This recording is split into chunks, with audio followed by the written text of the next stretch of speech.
হচ্ছে জুমার রাত পৃথিবীর শ্রেষ্ঠতম রাত, পৃথিবীর শ্রেষ্ঠতম রাত।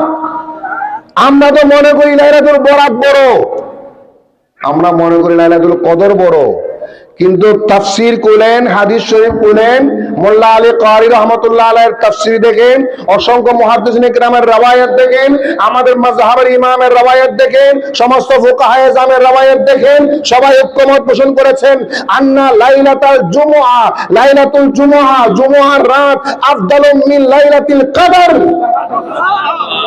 জুমার রাত কদরের রাতের চেয়ে দামি। সুবহানাল্লাহ বলেন না?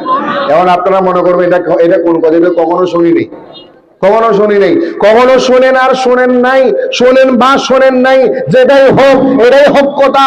জুমার রাত কদরের রাতের চেয়েও, শবে বরাতের চেয়েও জুমার রাত কেন দামি জানেন? শবে বরাত দামি, লাইলাতুন নিসফি মিন শাবান দামি, কিতাব নাজিল হওয়ার কারণে, কোরআন নাজিল হয়েছে, অথবা নবীজি হাদিসে বর্ণনা করেছেন, এই জন্য দামি।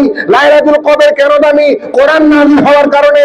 আর জুমআর রাত কেন দামি জানেন? যেই নবীর উপর কোরআন নাজিল হয়েছে, যেই নবীর কারণে লাইলাতুন নিসফি মিন শাবান, শাবান পেয়েছেন, রজব পেয়েছেন, রমজান পেয়েছেন, শবে বরাত পেয়েছেন, ওই নবীর নূর মুবারক মা আমেনা খাতুনে জান্নাতের গর্ভে আজকের রাতে ট্রান্সফার হয়েছে, এই জন্য আজকের রাতটা সবার চেয়ে দামি। আল্লাহু আকবার বলেন।